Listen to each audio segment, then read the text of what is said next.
All right. Wonderful to see so many people turned out after having just been here a scant year ago.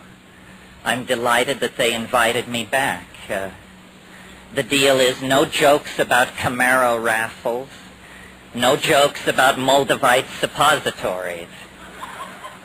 So just consider it as if it didn't happen. No, it is a pleasure to be here. I'm fascinated by this green and intelligent part of Texas. I grew up with all the prejudices against Texas that you have in western Colorado, where Texans arrive to kill our elk once a year and then depart and leave us once again bereft of glory and drawl. So I did a radio show. Some of you may have heard it, and it was an occasion to be up at the campus. Wonderful university. I see a lot of universities, and a lot of them look like Air Force bases, and you're very fortunate to have the University of Texas at Austin. There are some great people associated with that faculty. Okay, let me get a wet whistle here. How many people have read at least one of my books? A lot of people. Well, so what I'm thinking is I have some things on my mind, and I'll run through that, but I'd like to leave a lot of time for Q&A, because my thing has several facets, and maybe you're interested in Salvia Divinorum and I'm raving on about modeling and animation, or maybe you're interested in the end of history and I can't shut up about serotonin metabolism. So this is all part of the picture, but driven by your needs and your agenda. I think it's much more fruitful. It's much more fun for me. The audiences in these things are the great joy. And I should say to you, as I say to all my audiences, the psychedelic community is still small and tight, and we look pretty much like everybody else out there. That's part of our victory, I might point out. It's not that we came to look like them, it's that they finally let it down and now they all look like us. But a gathering like this is an occasion to actually see your local psychedelic community. So take a look around. Somebody in this room has what you need. And it's like an intelligence test, isn't it? All social interaction is, it turns out. Okay. I guess I should bring you up to date on what I've been doing before I plunge into the heart of this, since I get my own life is my own adventure, and how I then read the larger picture of reality. I think everybody sees their life that way. After all, if you're not the hero in your novel, what kind of novel is it? You need to do some heavy editing. Robert Anton Wilson once said, we should define reality as a plot run by a closely knit group of powerful insiders, yourself and your friends, of course. I mean, if you don't believe that, you have a loser's scenario, and who needs a loser's scenario? So what I've been doing since I saw you last is basically a lot of traveling. I went to South Africa last October, and that was an education. It was a non-stop 2-week intensive education in humanness, third world colonial politics, Dutch Afrikaner history, a whole bunch of things I knew very little about. It was inspiring, challenging, amazing. Africa, the human home, is right now the great theater of struggle for the human soul. How we deal with the political and social problems of Africa is going to say a great deal about how we will be judged by the future. The problems of Africa are almost entirely created from outside of Africa. And the solutions which are being produced on native soil need all the nurturing and support that we who cheer on the brotherhood of man can give it. And then in February I went to Australia. And if I had known about Australia what I know now 30 years ago, I'm sure my life would be very different. I said last night at a book signing, it's weirdly like Texas. I mean, it's large, it's largely empty, and it has a very eccentric population of hard-driving folks who are lovely to party with and know how to barbecue. So what more can I say? Okay, so enough with personal reportage, local color, putting us all at ease, and all the rest of that forensic malarkey. Cut to the chase. When I think about talking to an audience like this, I go through my toolkit and try to say, what is cogent, what's meaningful, what can bring us forward.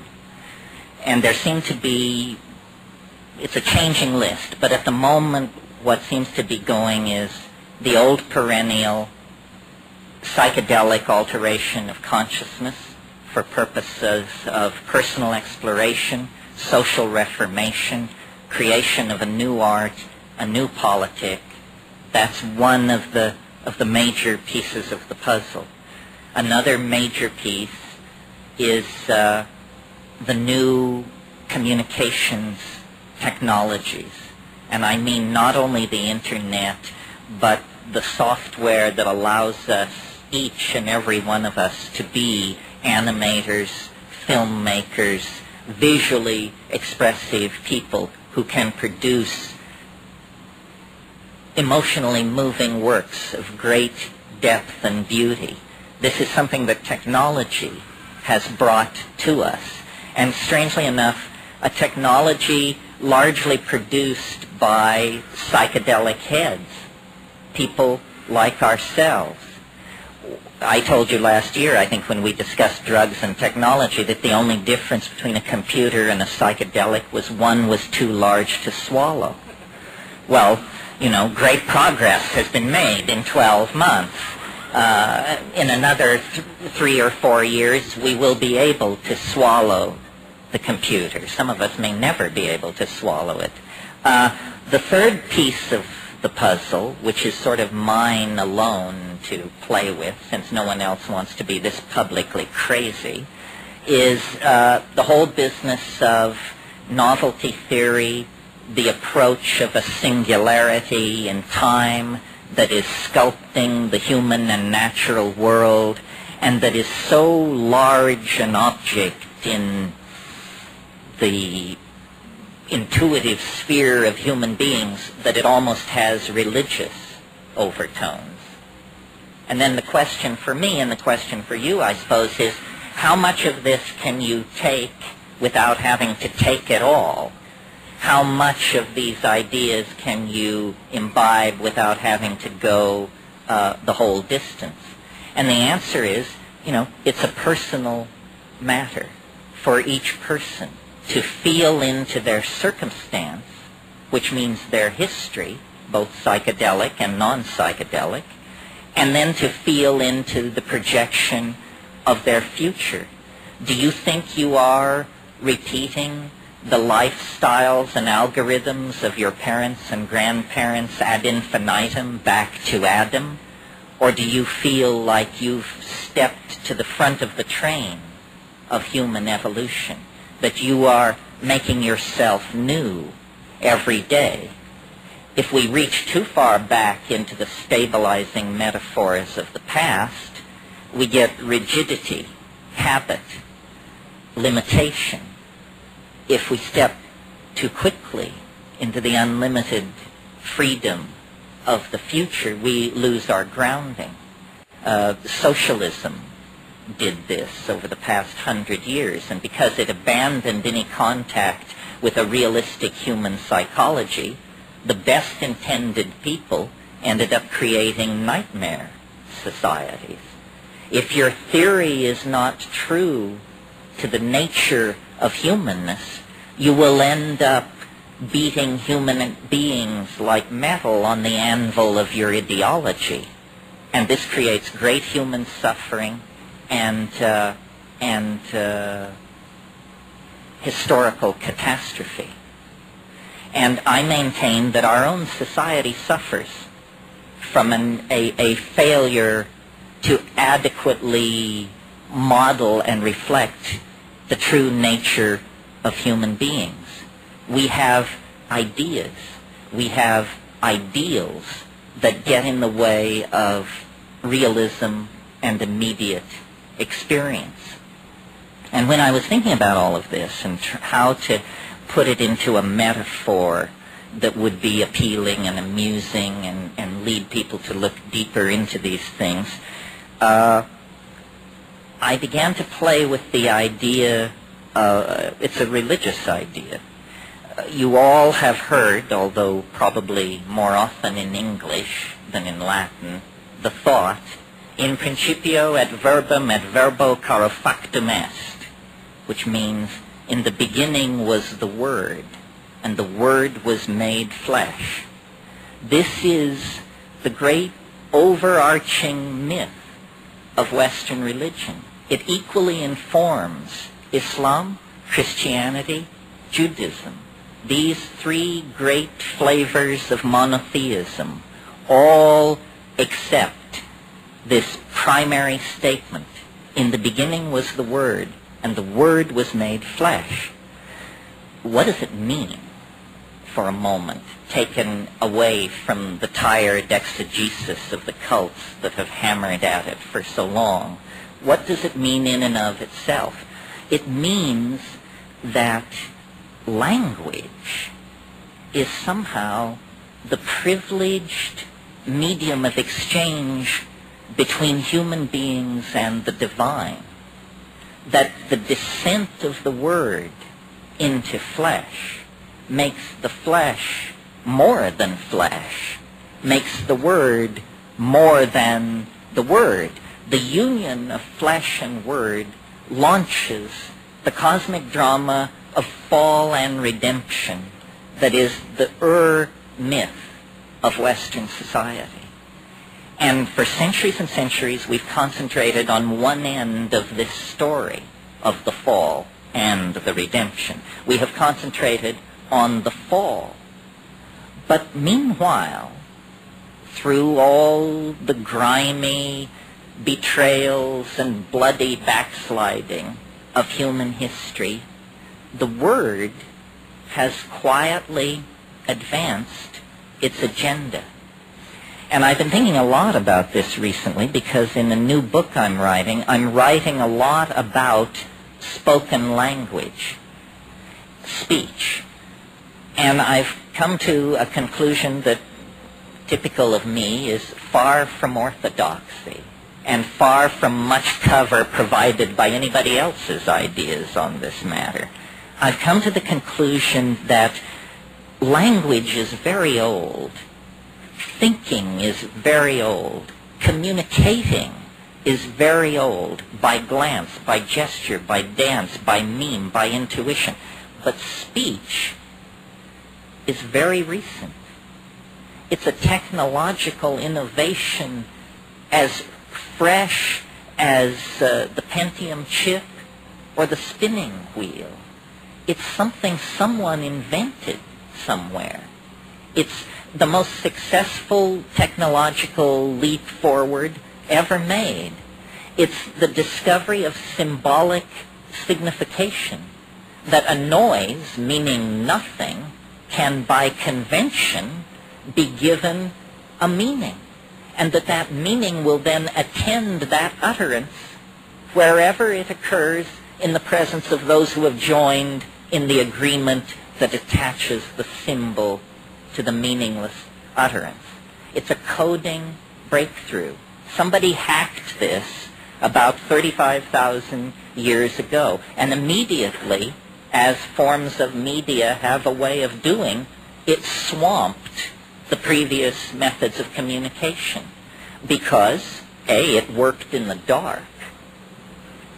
Suddenly, evenings were not so boring anymore.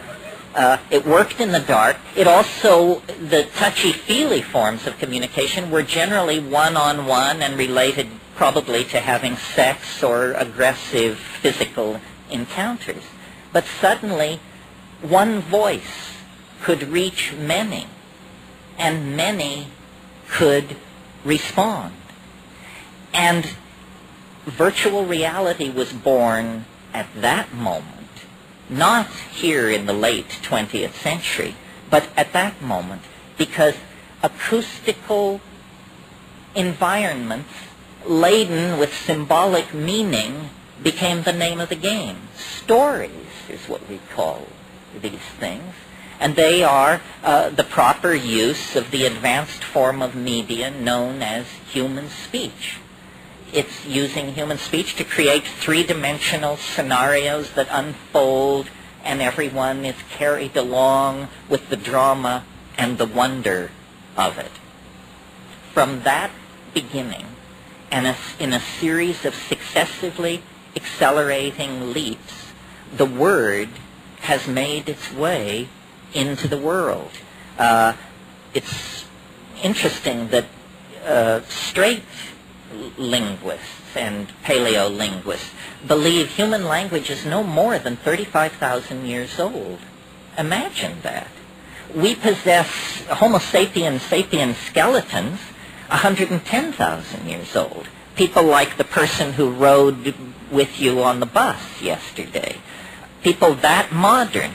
And yet, the experts tell us no one spoke until 35,000 years ago. No one wrote until 5,000 or 6,000 years ago. Reading and writing is simply a carrying forward of the original program of signification, first using acoustical signals, and then some other hacker had the brilliant idea, well, if we can use sound to carry abstract associations, why not abstract symbols to carry abstract associations? And writing was born. And what writing allows is expansion of the database, because things are not dependent on the wetware of human memory to survive from generation to generation. Suddenly, the mush of brain is replaced by the durability of wood and stone and clay. And these things then become the medium upon which the primary database of the culture is being carried forward. Well, the rest of the story you know, and this is not a lecture in the history of communication. Each succeeding refinement in communication has brought the word deeper into its association with the flesh until the present. And at this moment, there is a kind of a, what dynamicists call a cusp, a turning of the system upon its axes. And the word is now beginning to make the return journey to the mysterious and hidden source from which it descended. In other words, spirit is now beginning to disentangle itself from matter.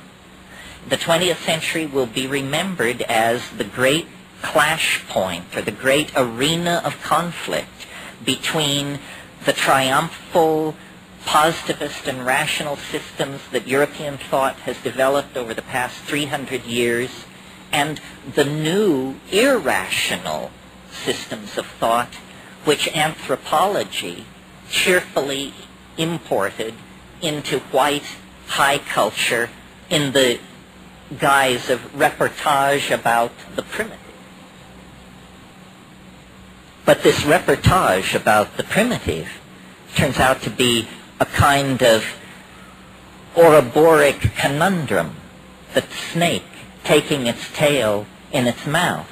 In the past 100 years, as these super technologies have been developed in the West, the smashing of atoms, the invention of radio, television, computers, immunology, so forth and so on, data has been arriving about the practices of Aboriginal cultures all over the planet, that they dissolve ordinary realities, ordinary cultural values, through an interaction, a symbiosis, a relationship to local plants that perturb brain chemistry. And in this domain of perturbed brain chemistry, the cultural operating system is wiped clean. And something older, even for these people, something older, more vitalistic, more in touch with the animal soul, replaces it, replaces the cultural operating system. Something not determined by history and geography, but something writ in the language of the flesh itself. This is who you are. This is true nakedness. You are not naked when you take off your clothes. You still wear your religious assumptions, your prejudices, your fears, your illusions, your delusions. When you shed the cultural operating system, then essentially you stand naked before the inspection of your own psyche. Desmond Morris called it the naked ape. And it's from that position, a position outside the cultural operating system, that we can begin to ask real questions about what does it mean to be human, what kind of circumstance are we caught in, and what kind of structures, if any, can we put in place to assuage the pain and accentuate the glory and the wonder that lurks waiting for us in this very narrow slice of time between the birth canal and the yawning grave. In other words, we have to return to first premises. So I've been thinking about this a lot, and at first it seemed to me only a metaphor, this phrase, culture is your operating system. But because I travel around a lot and get that jolting experience frequently of, let's say, leaving London on a foggy evening and arriving in Johannesburg 14 hours later to a sweltering day in a city of 14 million on the brink of anarchy, I get to change my operating system frequently. And so I notice the relativity of these systems. And some work for some things and some for others. For instance, if you are a positivist, if you're running Positivism 4.0, you can't support UFOs. Positivism 4.0 does not support UFOs. If, on the other hand, you're running your Rancha book 5.1 as your operating system, UFOs and a number of other things can get in through the door. That is what we would technically say is a more tolerant operating system, or its plug-ins support special effects denied the positivist. Well, it's fun to think this way, because it shows you that you don't have to be the victim of your culture. It's not like your eye color or your height or your gender. It's fragile. It can be remade if you wish it to be. And then the question is, well, how does one download a new operating system? Well, first of all, you have to clear some space on your disk. The best way to do this is probably with a pharmacological agent. You think of some while I have a drink of water.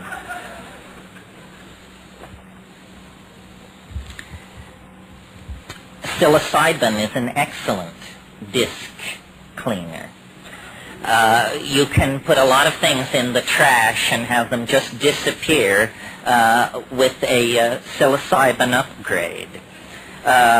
Other pharmacological agents that will clear your disk are ayahuasca. And of course, these are gentle clearings of the disk, which take 5, 6, 7 hours. If you're in a hurry to dump that old data and leap right into the new operating system, click on the button marked dimethyltryptamine.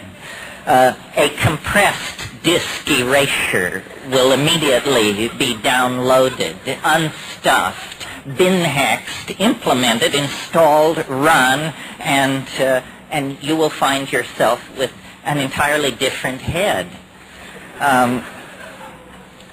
Now, shamans have always known, though they may not have used the kind of language I'm using here, shamans have always known this trick. What trick? It has two facets. First of all, that culture is an operating system, that's all it is, and that the operating system can be wiped out and replaced by something else.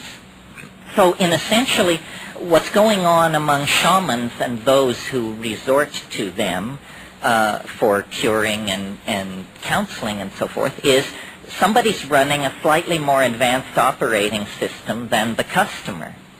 The shaman is in possession of certain facts about plants, about animals, about healing, about human psychology, about the local geography, about mojo of many different sorts that the client is not aware of.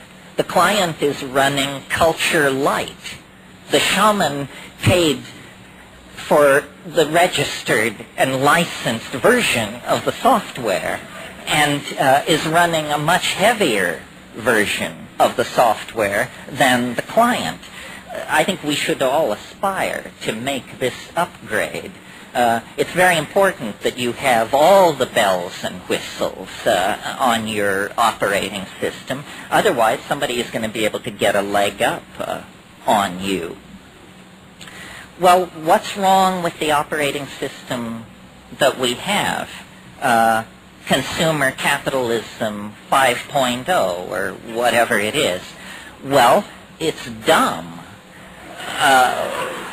It's retro. It's very non-competitive. It's messy. It wastes the environment. It wastes human resources. It's inefficient. It runs on stereotypes. It runs on a low sampling rate, which is what creates stereotypes. Low sample rates make everybody appear alike, when in fact the glory is in everyone's differences. And the current operating system is flawed. It actually has bugs in it that generate contradictions. Contradictions such as we're cutting the earth from beneath our own feet. We're poisoning the atmosphere that we breathe. This is not intelligent behavior. This is a culture with a bug in its operating system that's making it produce erratic, dysfunctional, malfunctional behavior. Time to call the tech. And who are the techs? The shamans are the techs. Well, so I think you get the idea. Very important to upgrade your operating system by dumping obsolete cultural subroutines. They are simply taking up disk space. They are not advancing you in any way whatsoever. Now, a very large group of people who followed this advice and rebuilt their operating systems in the 1960s went on then to build this most amazing of all cultural artifacts, the Internet. The Internet is light at the end of the tunnel. I don't care if it's being used to peddle pornography. I don't care if it's being trivialized in 1,000 ways. Anything can be trivialized. The important point is that it is leveling the playing field of global society. It is creating de facto an entirely new set of political realities. None of the constipated oligarchic structures that are resisting this were ever asked. Their greed betrayed them into investing in this in the first place without ever fully grasping what the implications of it were for their larger agenda. The Internet basically means you can now be as free as you are motivated to be, as free as you dare to be. Tim Leary, years ago, it was something he used to say that never got quoted as much as turn on, tune in, drop out. But it seemed to me it was maybe better advice. And he used to say, find the others. Find the others. Well, you know, if you're a gay kid in Fargo, North Dakota, if you're a mescaline enthusiast in Winnipeg, if you're a student of alchemy in Moose Jaw, community is pretty much out of reach for you. Or it was until the coming of the Internet. And the Internet introduces everybody, no matter how weird, no matter how marginalized, no matter how peculiar, to the fact that there are others like you. There are others like you. Find the others. Make common cause. Realize that it's the deals you cut and the friends you make that determine where you're going to be standing when the flash hits. I mean, that's just obvious.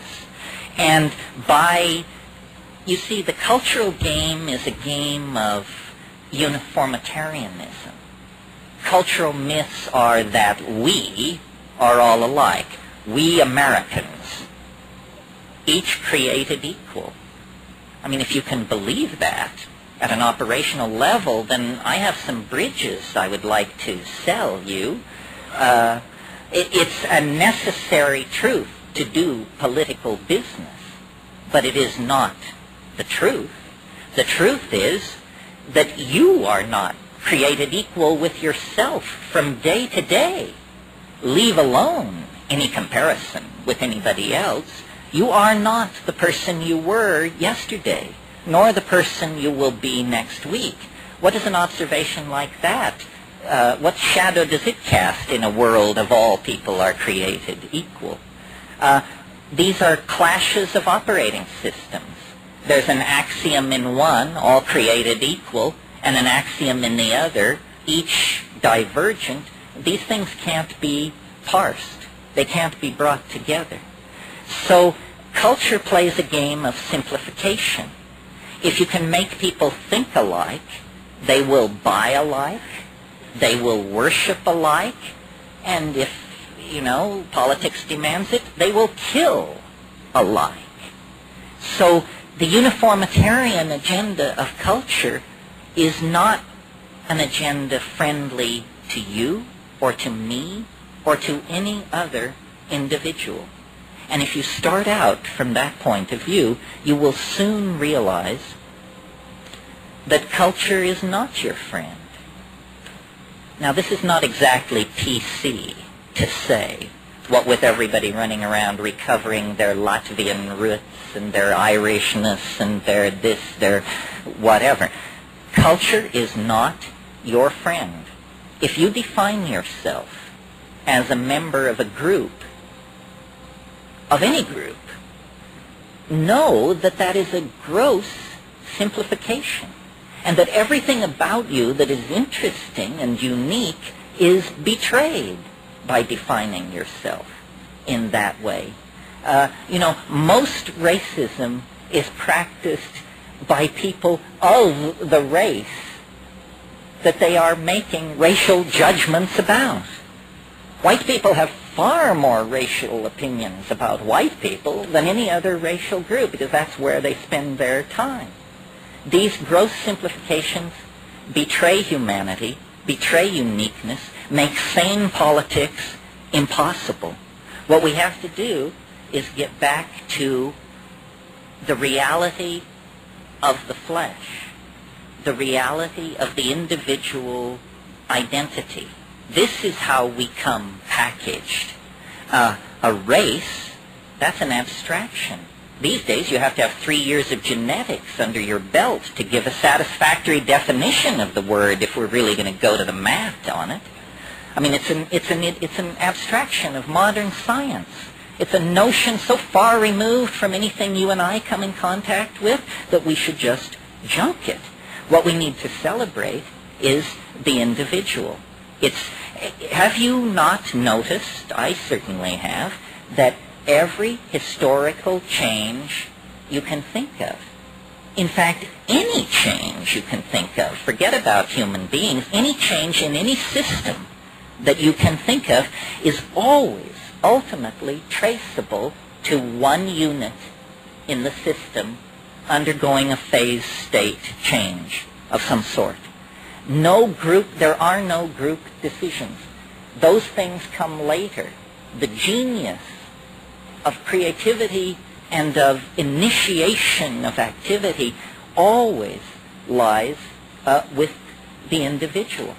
And it's very interesting that this is what the psychedelics address. They address us uniquely as individuals. You can sit next to somebody who drank from the same bottle you did and be perfectly confident that their experience has very little congruency with your own.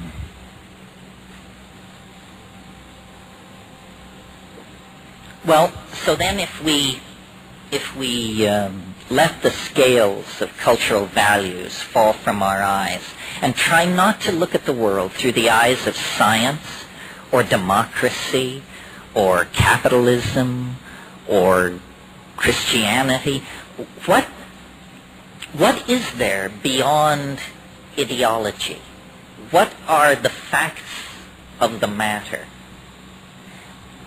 As I see it, the most visible facts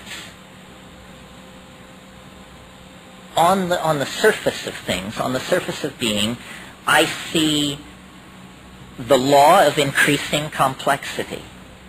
Things have gotten more complicated through time. I have never met anyone who could successfully argue against this.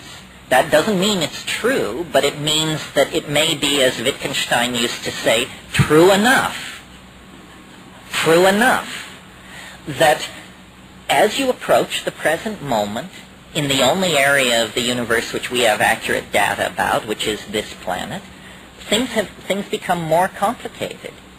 1,000,000 years ago, there were no human civilizations. 1,000 years ago, there were no machines to speak of. 100 years ago, there was no communication infrastructure to speak of. 10 years ago, there was no internet. 18 months ago, there was no Java. Things are complexifying, intensifying, moving together. This is the universal drama that is reaching culmination in our lifetimes. Because, and I offer this, don't believe me, for God's sake, don't believe anybody, just take this stuff in and then measure it against your own experience. The second extracultural fact that I've been able to discern, the first being things get more complicated as you approach the present, and the second being that process of complexification is occurring faster and faster. The early universe was very slow moving. It took a long time for things to cool down and life to begin its agonizing march out of the slime into animal form, meeting extinction and catastrophe and setback after setback, but always picking itself up literally out of the mud and moving forward. Well, as life left the ocean, the pace of evolution quickened. As life radiated across the land, the number of phyla multiplied, the number of species multiplied. Finally, 1,000,000 years ago, pick a number, 1.5 million years ago, the higher primates begin to use tools. Fire enters the picture. And just as an aside, isn't it interesting how long people used tools and fire before spoken language enters the picture? I mean, we possess tools 1,000,000 years old, human tools. language 35,000 years old. When I was in South Africa last year, I was in this place that reminded me of like the Four Corners area around Moab, Utah. It was like nothing like I had expected South Africa to be. And when I wasn't teaching, I would wander the dry arroyos and hunt for human tools. And there was an archaeologist staying in the bar, or in the hotel there, and we would drink in the evening in the bar. And I would lay my day's find out on the bar, and he would sort it into piles. And he'd say, nothing in this pile is less than 165,000 years old. Everything in this pile is from human tools we're talking about. Now I've lost my thread because I was so thrilled with my sidebar. I think I can get it back. Ah, yeah, here it is. Here it is. And they say potheads can't think. Here it is. The second obvious fact which haunts the post-cultural viewpoint is this acceleration of change. And I've sort of built my career on this because I'm a rationalist, but I feel the emotional power of this thing. We are caught in a basin of attraction, to use a mathematical term. In other words, we are under the influence of something which is pulling us into the future, or into novelty, if you want to put it that way, at a faster and faster rate. So problems which are presented in the following terms: if we don't do something, in 500 years we will run out of this, that, or the other. Or if we don't do something, in 1,000 years this or that will happen. These are meaningless statistics because the acceleration into novelty is rewriting the rules now every 18 months.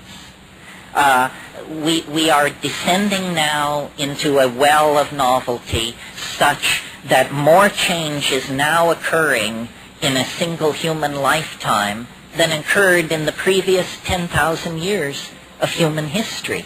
We are approaching at a faster and faster rate something unthinkable, something which is sculpting us in its image, something which shamans have always known was there, though they may not have used the metaphor of ahead of us in time. That's a Western download of where it is, because you could just as well say it's in heaven, or behind us in time, or everywhere, or nowhere. The point is, we're about to arrive in its presence, and it is shaping us to prepare us for the arrival. It is making us more and more in its image. This is not a new process. This began a long, long time ago, but it's now reaching its culmination. And I said a few minutes ago, the Internet is light at the end of the tunnel. The Internet is the beginning of a nervous system that is knitting not only all human beings, but all life together, all information together.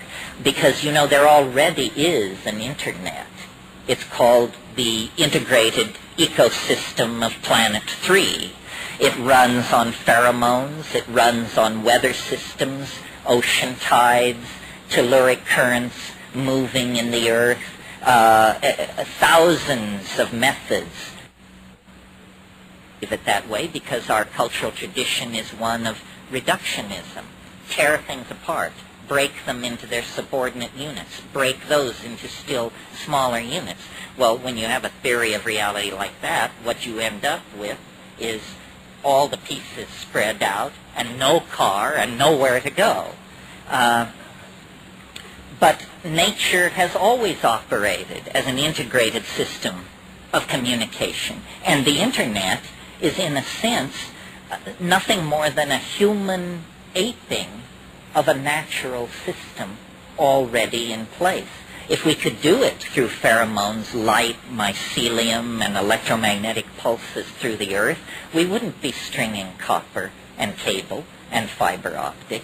Those things are simply historical artifacts of the moment. What lies ahead on the Internet, what lies ahead, I think, for us, and this is the last point I really want to make, and then we can talk about all this, is, you know, I have been a true resistor of the alien penetration of human civilization because I just saw no evidence for it. But the chant that they are coming has now grown so loud that I feel like one sort of has to ask oneself, well, short of just 100% skepticism, what the hell is going on with this alien hype? And I think that the problem is one of modeling and intelligence. There is an alien. We are in the cultural process of meeting this alien, but they do not come in 1,000-ton beryllium ships from Zeneb-el-Ganubi to trade high technology for human fetal tissue. I mean, that's an intelligence test, folks. That's not how it works. Our own hysteria makes it very difficult for us to deal with the presence of the alien, and the alien knows that. That's why it has disguised itself as a psychedelic experience, I think. Where, you know how in all those 50s B science fiction movies there was always this theme of the landing area? And I saw it in Mars Attacks, too. There must be a landing zone. Somehow we must let them know that we welcome them by building a landing area. And the Nazca Plain has been claimed, and on and on and on. I think that the alien is a creature of pure information. It's purely information. It's non-local. It comes out of the Bell non-locality part of the universe that exists distributed through hyperspace. The alien is real, but it is only made of information. And therefore, the only dimension in which it can be encountered is a dimension of pure information. Fortunately, we are building a dimension of pure information. Providentially, we have named it the net. The net is a net for catching the alien mind. How will it come? Will it descend upon our websites in a flash of light? I don't think so. How it will come is hacked through human fingers. The alien is real, but it is within us. It can only communicate information, and that information has to be made real in this world by human coders. So if we were to set out lightheartedly to build a virtual reality as alien as we could make it, I maintain that 3/4 of the way our hair would be standing on end, because we would realize we are not inventing this, we are discovering it. You know, Michelangelo said, the form is in the block of marble. What I do is I take away the part that is unnecessary and reveal the human torso within the block of marble. In the same way, the alien is already within us, but we must model it. We must call it forth into a dimension of potential dialogue. And I think that ultimately this is what high-tech society can bring to the shamanic equation. Shamans have been dealing with spirits, entities, powers for more than 100,000 years. But it has always been on a one-to-one basis. One human being at a time went up Mount Sinai to talk to the fire on the mountain. But with virtual reality, we have a technology that allows us to show each other our dreams and, yes, our hallucinations. And as we begin to show each other the contents of our own heads, and as we begin to explore the alien Niagaras of beauty that pour through your consciousness under the influence of some of these substances, we are going to discover that we are not what we thought we were. The monkey flesh is penetrated by something, dare I say it, divine, or at least alien, transplanetary, and beyond the power of human comprehension.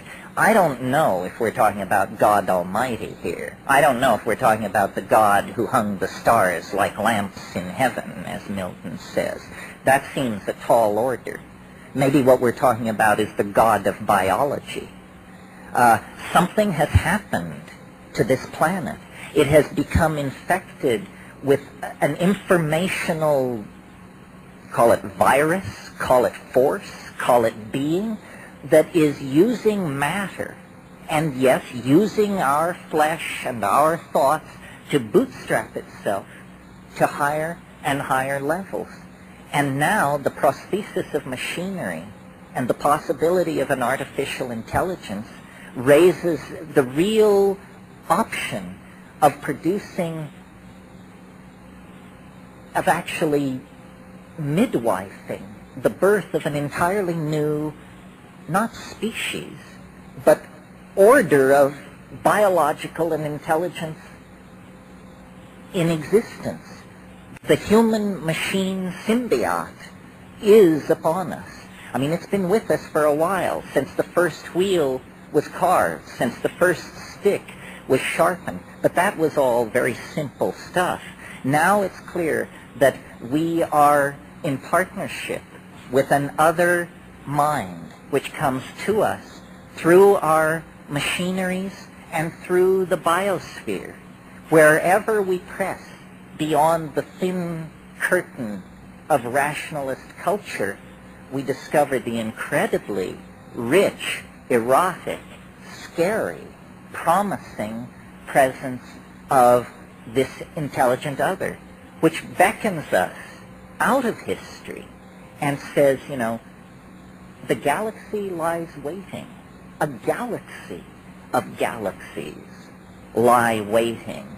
Lose the encumbrances of three-dimensional space. Return with the word to its higher and hidden source. And at that point, you will discover the alchemical paraclete will be given unto you. The alchemical dispensation will be given. And as James Joyce said, man will be dirigible. What did he mean? He meant that we will lose the limitations of physical and three-dimensional space, that we are destined to become mental creatures. People say, well, isn't this a terrible thing? What about this, that, and the other? All the things you're worrying about, we turned our back on 25,000 years ago. We have been marching through this virtual reality of our own creation for the entire duration of what is called human history. Now, is there a political implication to all of this? I think the political implication is, a personal one. We all must try to understand what is happening. We need to try to understand what is happening. And in my humble opinion, ideology is only going to get in your way. Nobody understands what is happening. Not Buddhists, not Christians, not government scientists, not, you know, no one understands what is happening. So forget ideologies. They betray, they limit, they lead astray. Just deal with the raw data and trust yourself. Nobody is smarter than you are. And what if they are? What good is their understanding doing you? People who walk around saying, well, I don't understand quantum physics, but somewhere somebody understands it. That's not a very helpful attitude toward preserving the insights of quantum physics. Inform yourself. What does inform yourself mean? It means, A, transcend and mistrust ideology. Go for direct experience. What do you think when you face the waterfall? What do you think when you have sex? What do you think when you take psilocybin? Everything else is unconfirmable rumor, useless, probably lies.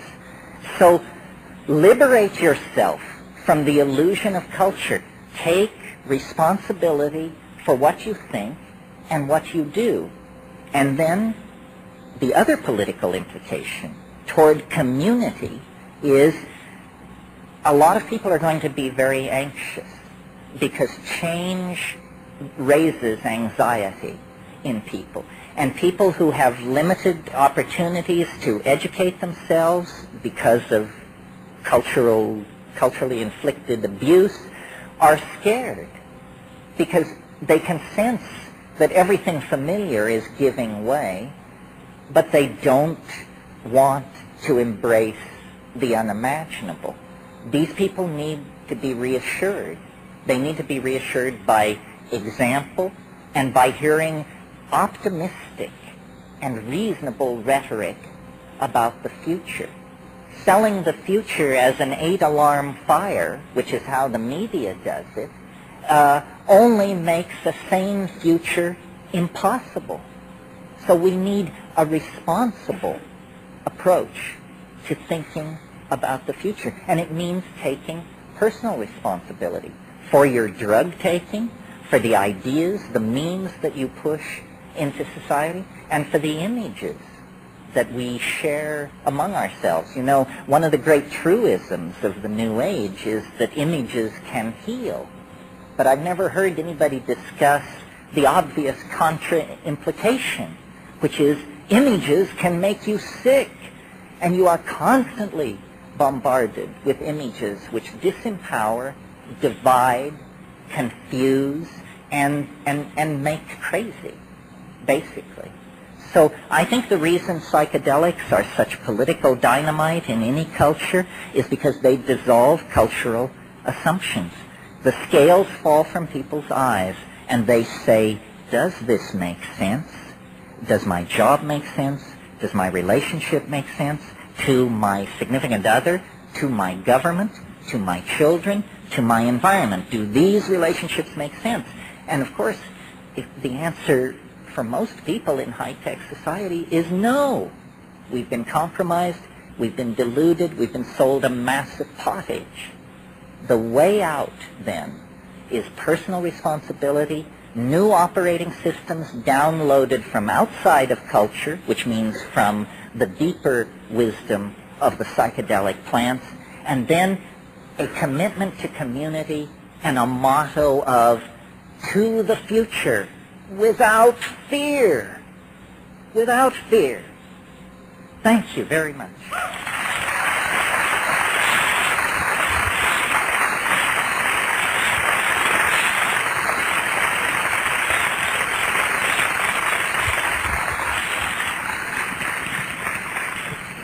Well, so much for a promise to be brief. You just wind the guy up and point him, and off he goes. The robot who preaches freedom. Questions, challenge, anything, anybody? Yeah, you. Well, yeah, it's a tricky question because what's being maximized as things come together is novelty. And so then we have to have a discussion about what is novelty. To my mind, an explosion takes a complicated situation and reduces, or as mathematicians would say, flattens its dimensionality. An art gallery or a beautiful home is far more interesting before an explosion than after. So I don't see how some kind of catastrophe would entirely fulfill the bill. On the other hand, a partial catastrophe of some sort, because I believe primates are at their best when cornered. And we aren't cornered yet. I mean, we talk about how we're cornered. People say this is the end of the world. This ain't the end of the world. This is the long garden party before the end of the world, with strolling musicians and superbly catered food and women in diaphanous gowns and high-toned conversation. Wait till you see the end of the world. It isn't about deciding to come up to Austin to attend the Whole Life Expo, let me tell you. So, yes. Yes, I should repeat questions. Different part of the room, back here. White shirt. You, sir. This guy, yeah.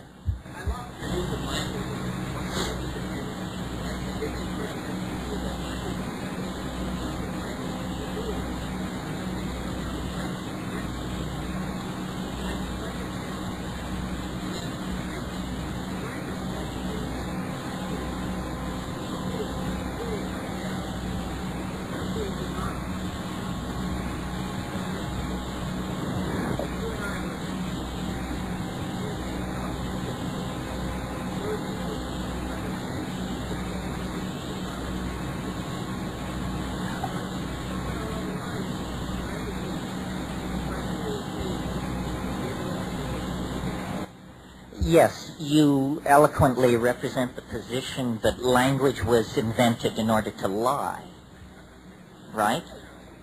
Well, that's what the second guy who got a hold of it, I'm sure, probably did with it. You're right that I have an incredible enthusiasm for verbal speech, but it's only because it's easy for me to do. If I didn't do this, I'd have to find honest work.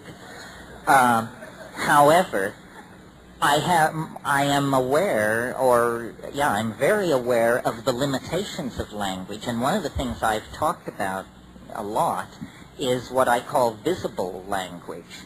You used the example of telepathy, that if we were in telepathic communication, how could I lie? Because you would perceive my intent. The key to making language more true is to make it more visual. Now that can't just take the form of a bigger vocabulary and more colorful metaphors. Like people will say, when he spoke, he painted a picture. Or listening to him was like watching a movie. I think ordinary speech goes through a series of stages, from articulate to eloquent to poetic to demagogic. And demagogic is where you want to be careful, because then you can turn, essentially Hitler turned history on its head with speeches. He just could really deliver a stem winder. I've been fascinated by the fact that in the Amazon, under the influence of ayahuasca, people sing songs, but they see the song they sing. And when you hear people talking about it afterwards, people will say, after listening to a song, I love the part with the olive drab and the chrome, but I thought when he got into the magenta and yellow stripe thing, it was just too much. Well, this is a critique of a song? And then when you take ayahuasca with these people, you discover to your amazement that is a blue ribbon a foot across that descends from floor to ceiling and has a yellow center, and then puts knobs in the ribbon, and you can start singing and building, modeling, animating in 3 dimensions with sound. Well, I maintain that our insistence technologically on pushing our media toward ever more immediate sensations, so that if we have photography, it's black and white, we demand color. If it's color, we demand motion. If it's motion, we demand sound. If it's sound and motion, we want 3D. It's that we trust our eyes. And the natural domain of communication is visual for human beings. We're like octopi in that way. So really language needs to evolve toward the visual, and that's why I'm very keen for technically dense prosthetic environments where every time you say the word "and," a yellow 3-dimensional triangle appears in the air. Every time you say "or," an orange ball appears. A computer is listening to what you're saying and giving a geometric accompaniment to speech. I think that there are forms of telepathy that we can evolve through the use of drugs and computer-assisted technologies that will allow us to see each other's dreams. In spite of your correct assessment that I'm keen for the spoken word, I spend all summer learning modeling and three-dimensional animation programs from my son because I want to animate. I want to model. I see things on my trips that I have never been able to English, but that if I were a fully competent modeler and animator, I would just say, check it out.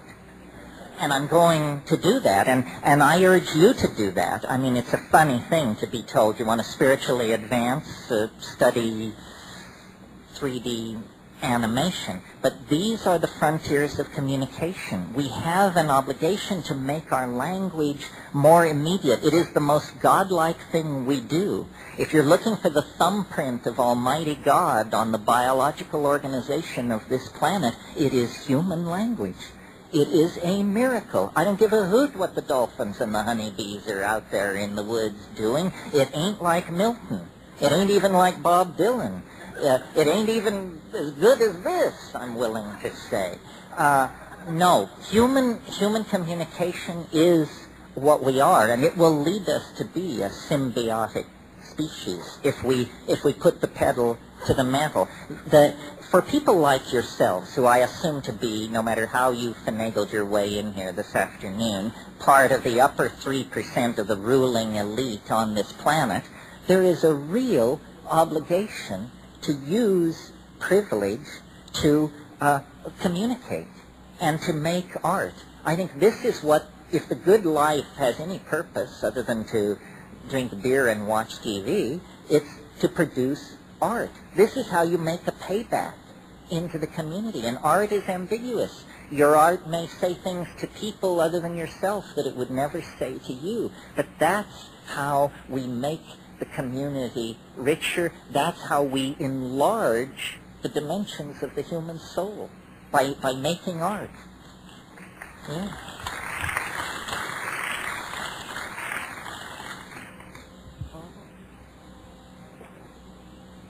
Stand up and yell.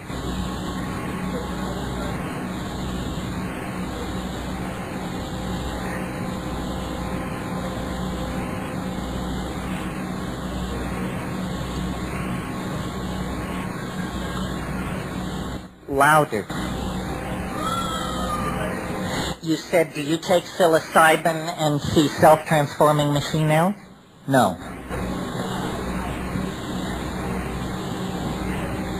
Yeah?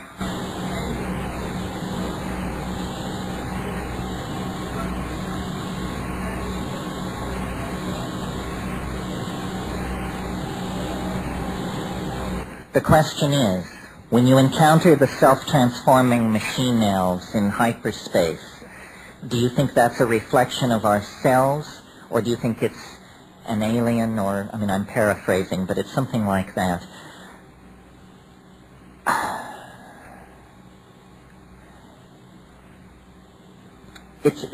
It's tricky, because we are not what we think we are.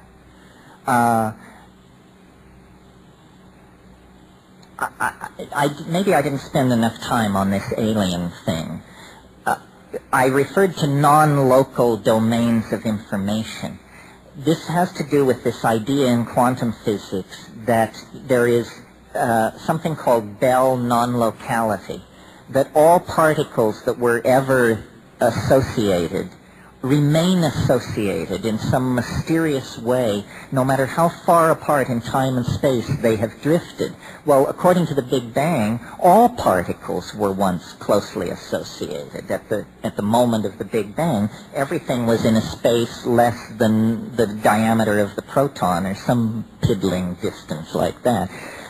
Well, so then this was an idea that was just thought so outlandish that there could be this instantaneous dimension of connectivity that it was dismissed from quantum physics in favor of an acceptance of a somewhat less outlandish but equally challenging notion, which was the Heisenberg uncertainty principle. And that's how it was left for about 40 years. But there were thought experiments that people talked about that could test for this Bell non-locality. Well, eventually, these apparatus were actually built, and these experiments were performed. And what do you know, Joe? Bell non-locality can be demonstrated the same way any other physical phenomenon can be demonstrated, given a sufficiently prepared laboratory situation. It's real. It's not woo-woo. It's actually scientifically true at the fundamental core of physics that all space and all time is in some form of simultaneous connection. Now, it gets a little dicey if you ask questions like, can we use this to get and send information? And I don't want to go into that because I think I already have the answer, no matter how good the arguments against it. I believe this is what the human imagination is. That you have two eyes to show you local space, and then you have an organ called the mind, which doesn't protrude anywhere on the surface of your body, except occasionally in some cases. It will lodge on a surrogate. But generally the mind is invisible, but it gives you non-local data. That's what the imagination is. That's non-local data. Everything in the imagination is real. Somewhere. Somewhere so far away in space and time that it makes absolutely no sense to give it another thought. Ever again. Don't ever think that thought again. But know that everything in the imagination is real. So it's ridiculous to speak of my imagination or the human imagination. There is just the imagination. But see, if all information is there, 99.999% of that information is not intended for human beings and makes no sense whatsoever to us. It's basically static. It's either above or below our cognitive power to organize, and so it is meaningless. But 0.0000001% of this non-local data is enough like local data that we can make metaphoric bridges to it. And say, well, it was like this, and it was sort of like this, and it was a kind of a this, and it reminded me of something else. And that's the stuff of the imagination. And to the degree that you can accept alien data without freaking out, you can go deeper into the imagination. I have a friend who says of psilocybin mushrooms, every time I take it, my goal is to stand more. And he doesn't mean stand more in terms of dosage. He means stand more in terms of content. Because it can always raise the bar higher than you can jump. I mean, I've had dialogues with it where after hours of dancing mice and personal revelations and kind of a sense of familiarity, I've said to it, well, but what are you really? Show me what you are for yourself. Well, my God, the temperature in the room begins to fall towards zero. Black draperies rise. There's an organ tone that shakes the earth. And after about 30 seconds, I say, hey, enough of what you are for yourself. Let's go back to the dancing mice and the little candies rolling in the dark. And, It knows that you have a limited capacity to absorb its alienness. That's why we have what's called human history. Human history is the process of standing more. And it's now we've sort of come to the short and curly part of the process where they're just around the corner. I mean, all you have to do is smoke a doobie, look out at the evening sky, have a dream, talk to a friend, and the alien is very, very, its trailing aura, or its leading aura, I guess. Its leading aura has now intersected human psychology. But cheerful stories of space brothers and scary, silly stories of people trading, high technology freaks in league with the government. Hey, it's so much bigger than that. It's so big that it has disguised itself as an alien invasion to keep from really alarming us with what it really is. How are we doing here? Couple more questions. If you could come to the microphone so the tape recorders could pick it up. A lady, yes. Would you like to come up and we'll get you on tape here?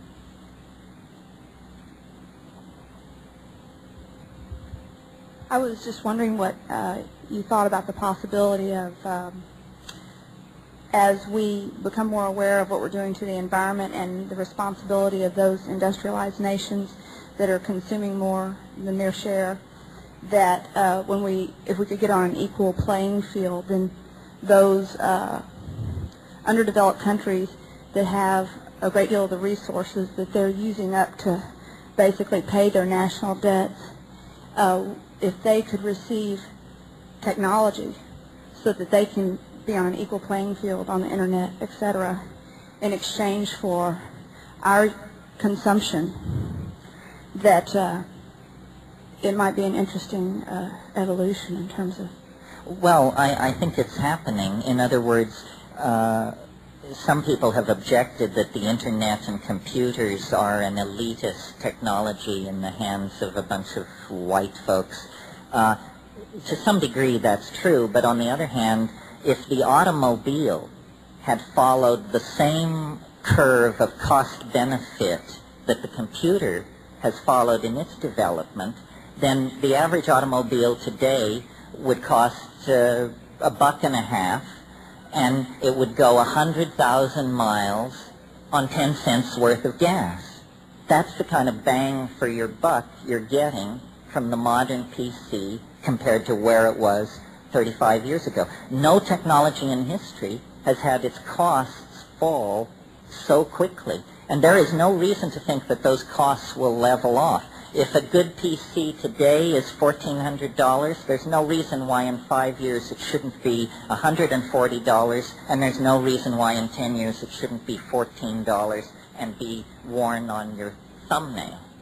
This can all be done. All these prices are artificially inflated. The other thing about the internet is it is going wireless. And as it goes wireless, it goes totally global. If I can just brag for a minute and make an example of myself, I have a wireless connection to the internet. At first I got a wireless connection because I couldn't get any other kind because I lived way up on a volcano. But now my wireless connection is 1 megabyte. That's 45 times faster than 28.8. The poor people down on copper, they can't do better than 56 because the infrastructure already exists and therefore limits the bandwidth. By going outside the infrastructure, this sounds like a reprise of my talk, by going outside the infrastructure and building alone from ground up, I suddenly find myself looking down the gun barrel of a T1 connection, and it is heaven itself, let me tell you. And the people who sold it to me, and there must be dozens of other companies, are bent on conquering the world, meaning putting everybody who wants to be online for pennies in the next 5 to 6 years. And, you know, if you live in Manhattan or even Austin, what is the internet? It's another diversion. It's another piece of entertainment. But what is it like in Somalia, in Seychelles, in Bangalore? What kind of impact does it have there? It is, you talk about a culture-dissolving effect based on psychedelics. How about a culture-dissolving effect based on access to the internet? And people say, well, Western values will swamp all others. Certainly, to some degree, that is true. But did that just begin yesterday? Isn't that what the bloody business has been about for 500 miserable years, ever since the barbarian Cortez arrived in Mexico? I think so. Well, don't get me off on that. One last question. Who's just burning? Anybody burning? There's somebody burning.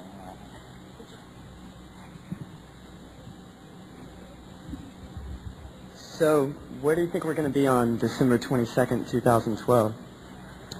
All together. All together.